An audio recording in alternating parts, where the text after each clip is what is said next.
Didik TV KPM.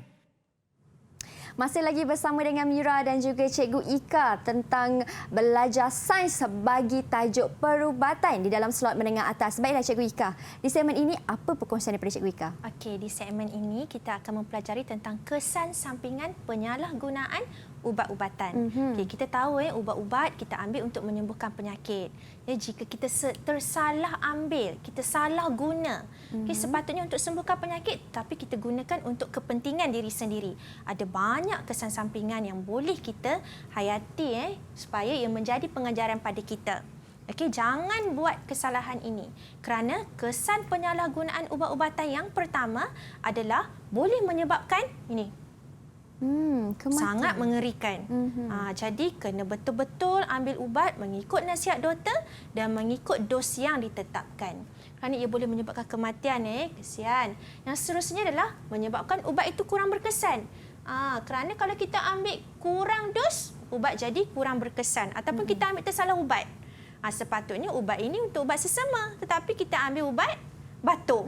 Jadi, dia punya keberkesanan akan berkurang untuk melawan penyakit tersebut. Maka, penyakit yang ingin kita ubati tadi tidaklah sembuh. Jadi, penyakit itu berpanjangan. Yang ketiga, ia boleh menyebabkan kesan sampingan yang teruk seperti alahan, muntah, sakit kepala, demam dan pingsan. Kadang-kadang cikgu pernah pengalaman sendiri apabila anak cikgu sendiri alergik ubat. Apabila alergi ubat, dia naik biji-biji pada badan. Itu dia naik alahan lah. Okey? Maka sebab itu kita kena tahu ubat-ubatan yang betul sebelum kita ambil. Yang keempat adalah menyebabkan ketagihan ubat jika diambil secara berlebihan seperti ubat batuk.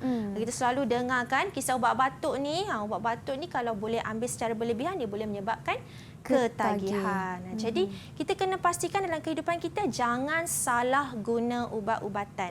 Kena ambil ubat yang tepat, dapatkan nasihat doktor ataupun pakar. Kalau sakit ke apa, kalau boleh jumpa doktor dulu. Mungkin sesetengah orang dia takut nak jumpa doktor, takut kena cucuk. Tak, sebenarnya jumpa doktor nak beri ubat untuk nak rawat penyakit kita. Jangan takut. Okey? Seterusnya, ada apa-apa soalan tak Mira nak tanya dekat cikgu berkaitan dengan kesan penyalahgunaan ubat-ubatan? Setakat ini untuk kesan penyalahgunaan ubat-ubatan Mira jelas cikgu? Jelas. Kalau Mira jelas, mari kita lihat. Uji minda. Okey, cikgu nak uji minda Mira. Berikan 2 kesan negatif disebabkan oleh penyalahgunaan ubat-ubatan. Mira cuba ambil yang drastik. Yang drastik Yang paling drastik, yang paling Mira akan ingat yang pertama sekali boleh menyebabkan kematian. Betul, menyebabkan kematian. Dan yang kedua dia kata kat sini 2 kesan negatif. Baiklah.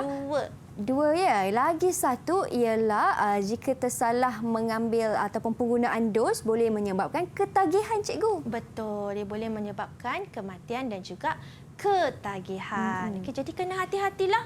Tak boleh sewenang-wenangnya makan ubat. Okey, sakit baru makan ubat. Bila perlu baru makan ubat. Dan ingat, ubat ada yang boleh diambil secara berterusan ataupun apabila dah sembuh kita stop. Jangan lagi ambil. Okey Mira, inilah pembelajaran kita pada hari ini iaitu kesan sampingan penyalahgunaan ubat-ubatan. Berapa ganjaran untuk Mira cikgu? Okey. Soalan ni senang sangat kan? Tapi sebab Mira pelajar yang sangat baik, yang sangat cemerlang, jawab semua soalan dengan betul, cikgu nak bagi bukan 1, bukan 2, tapi 3. Wow, kita berjaya kumpul lagi mata ganjaran kita 3 bintang kawan-kawan. Maka penuhlah carta saya bijak. Terima kasih Cikgu Ika. Okey, seterusnya cikgu nak kenalkan kepada Mira satu pengetahuan iaitu daripada Kementerian Kesihatan Malaysia bahawa di negara kita ada bahagian perubatan tradisional dan komplementari. Iaitu di mana peluasan penjagaan keperkhidmatan PTNK di Hospital KKM. Sebenarnya di hospital kita 15 buah hospital di Malaysia ini adanya perkhidmatan PTNK iaitu perkhidmatan tradisional dan komplementari yang telah ditawarkan sejak 2017. 7. Seperti akupunktur, seperti urutan tradisional ada di hospital dan terdapat 15 hospital. Mira tahu tak kat mana? Wow, 15 hospital cikgu.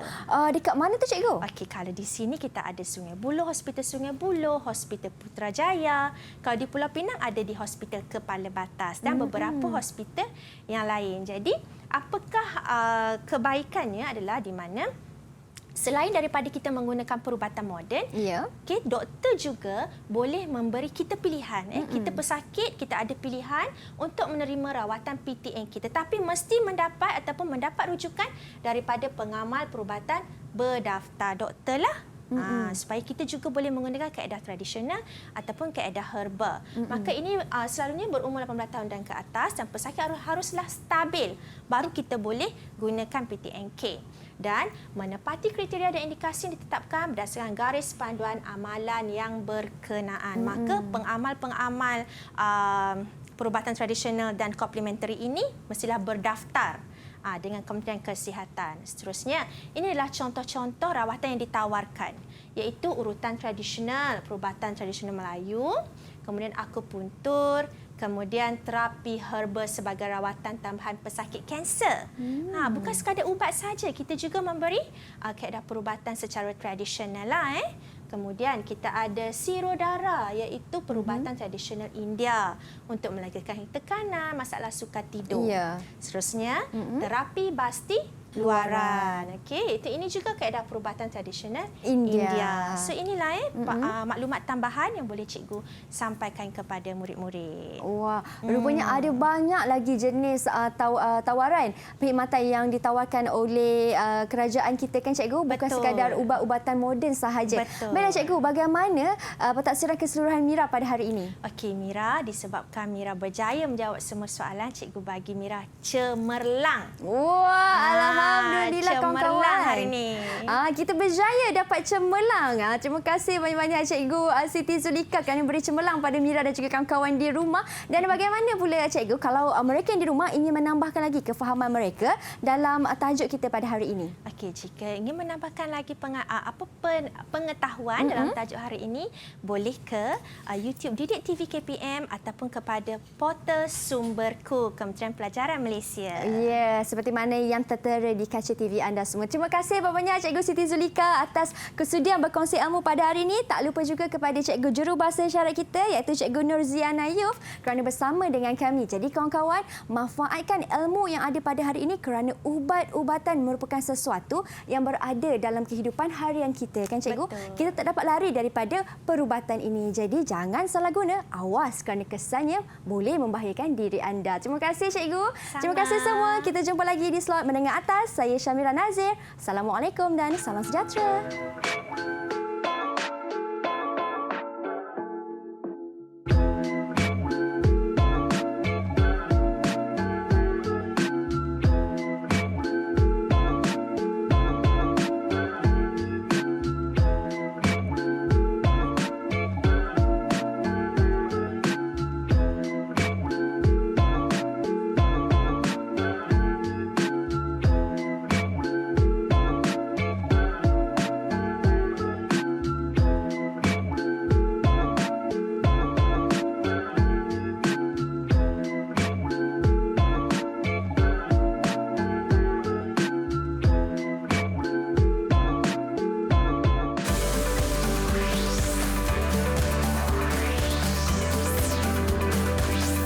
Didik TV KPM